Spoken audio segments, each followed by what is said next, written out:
So New York Television Festival was how I started in TV a long, long time ago. I quit the job I was working at. I didn't like it.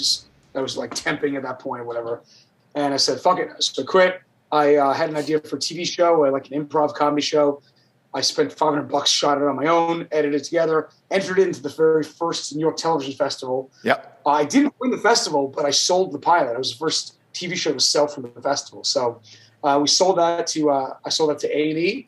That kind of launched my TV career, and then I went from that to eventually getting a job in TV development for the company that makes Impractical Jokers. And the guys and I had been, doing comedy for many, many years, and we sold a comedy show, a sketch comedy show to Spike TV years ago before Jokers. Shot a pilot, didn't go series. We shot a pilot on our own, didn't go to series, and then Jokers was our third TV show. Yeah, so New York Television Festival I know very well. And you guys were this success story that they were like, you see, if you shoot your own pilot on your own, you could have a show on television. It's like Clay Aiken. Clay Aiken didn't win American Idol. Ruben Studdard did, but Clay Aiken's the one that got famous. Exactly. And the people who won in your year, their show I don't think really went anywhere. But then you guys were the poster child for like, look what you can do if you go out and shoot your own television pilots. Yeah, that first year of the festival, I did not win. But I sold the TV show to A&E, so I kind of ultimately won. Oh yeah, I mean, look, you guys are in your 10th season. Like it's an unbelievable run at this point. The thing that's wildest to me, I guess, about all your success is that it came off of TruTV. And to be honest with you, like we're huge sports guys, but unless March Madness wasn't on that channel, I don't know that I would have ever flipped over to TruTV, and then you guys were usually on right after March Madness, and I feel like that's where a lot of people fell in love with you guys. Yeah, I think it was a smaller network. It's so funny, right? Like when we pitched the show, we got almost identical offers from TruTV and MTV. The only difference was like the money was the same and everything like that. The only difference was that MTV wanted the show idea, but not us. They wanted to recast us with younger guys. We were like 34 at the time, right? We were definitely out of MTV's demo, but TruTV wanted us. But everything else was the same. Like the money was the same, and everything like that. So on paper, MTV kind of seemed like the better deal because we could all keep our day jobs. Q's FDNY. I was in TV development. Joe was a sales guy. And then Sal owned a bar in New York City, right? And so the advantage of MTV is we could have kept our jobs and still sold a TV show. And then we decided to try it one more time and try to give appearing on TV one more shot. And so talk about like forks in the road, you know what I mean? Well, now TruTV and MTV are owned by Warner Media, so yeah, Viacom owns everything. Yeah. So at the end of the day, you're all in the same family. But the interesting part to me is it doesn't really matter. I say this all the time. What television network you launch off of? It's the talent and it's that one show. So for TruTV, I feel like it was Impractical Jokers. I remember with FX.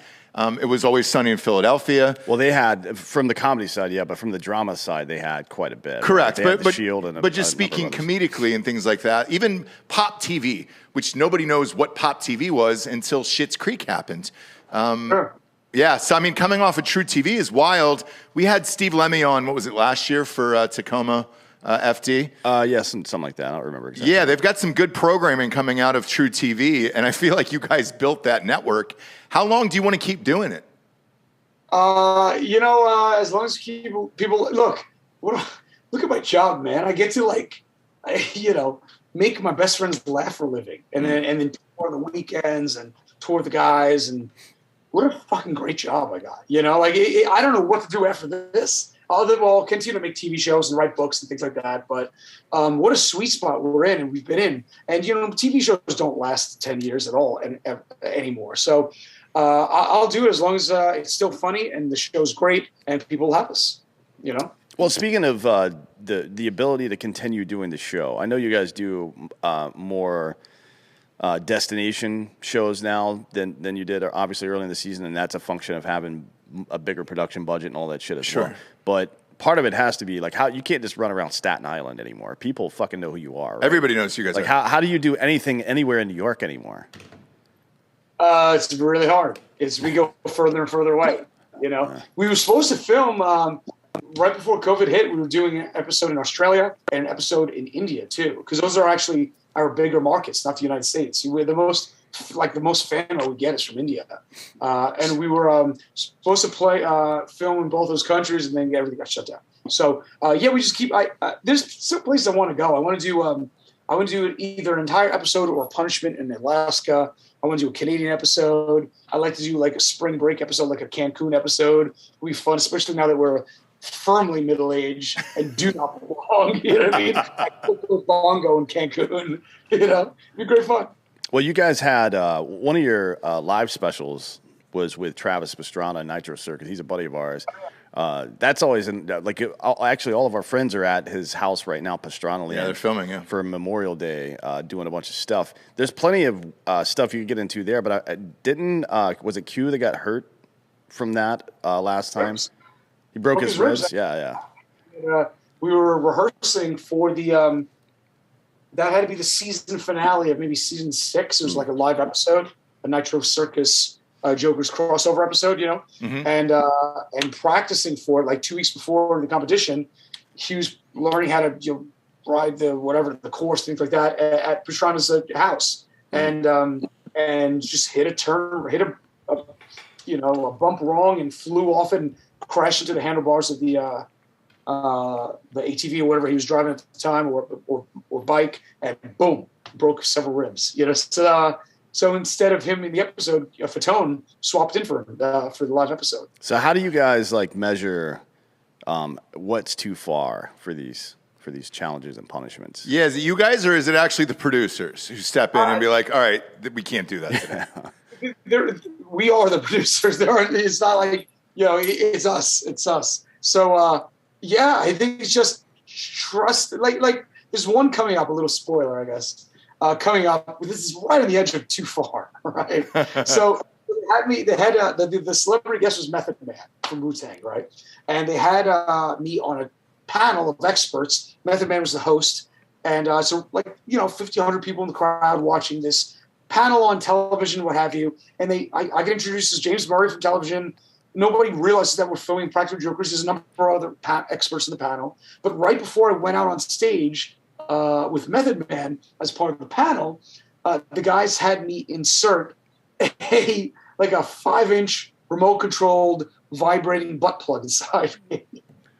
Inside of yourself? Yeah, this is the third time I believe that you'll be violated. And they controlled the device on an iPad, and it had 4 different settings. You could change the setting, and you could change the speed and intensity. And the settings were earthquake, tsunami, roller coaster, or smooth jazz. So as I'm answering questions, I'm freaking leaping up in the air every minute.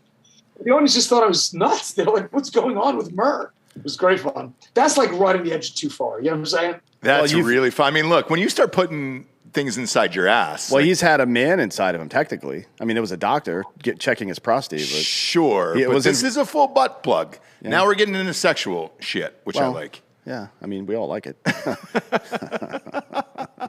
They do public humiliation for you quite a bit for the punishments. I mean, I don't know how much you watch the show, but one of the punishments was they greased him up, put him in a bikini bottom to go out to a bodybuilding competition, but it turns out he was meeting one-on-one with his childhood crush. Mm-hmm. Wendy from Life Goes, or what the fuck's the name of the show? Wonder Years. Wonder Years, yeah. Wonder Years, yeah. Yeah, that's, you didn't know about that ahead of time. That must have been pretty rough for you. I mean, that's dude, I was still probably up there with the number 1 or number 2 most embarrassing moment in my life, for sure. Gorgeous, right? She's aged very well. And I mean, everybody of a certain age had a huge crush on her in the 80s, of course, and 90s. And I just, in no universe did I imagine I'd walk in the room and there would be Danica McKellar from the Wonder Years. It makes no sense, right? I didn't know if she was a fan. She lives across the country with her husband, kids. I was blown away. The only thing as embarrassing for me was the Impractical Jokers movie. We were filming a few years ago in Atlanta, and my birthday just so happened to fall in the middle of filming the movie. And so we're filming all day one day. It's night. We wrap shooting at like 5, 6 o'clock. The guys say, Murr, we're going to take you out tonight for your birthday. Let's meet downstairs at like 10, 11 o'clock at night. So this is hours after we're done filming, right? We go out. It's the guys and I, and the director of the movie. We go to a bar. I'm like 9 or 10 shots of whiskey in. So we're all fairly lit. We go to a gentleman's club after the bar, and I go into like a private kind of back room, and I got, I'm getting dances from, 2 different individuals there. And as I'm getting 2 dances, the back wall of the strip club opens up, and they flew in my entire family. It's like 15, like my 9-year-old nieces to my brothers-in-law, everyone in between. And they're all there singing me happy birthday with birthday hats on. And meanwhile, I'm drunk and excited and whatever. It was so embarrassing. It was right there, even with Winnie Cooper. It's got to be like for most TV shows, as you go along, production budget goes up, right? Yeah, and that's a good thing. It makes the show better. You can afford to do stuff. You can afford celebrity people, whatever. But in your case, it's kind of a double-edged sword, right? Because it's just like more ammunition for those guys to fuck with you. Yeah, the more money you have, the better the pranks can get, and you can really amp shit up.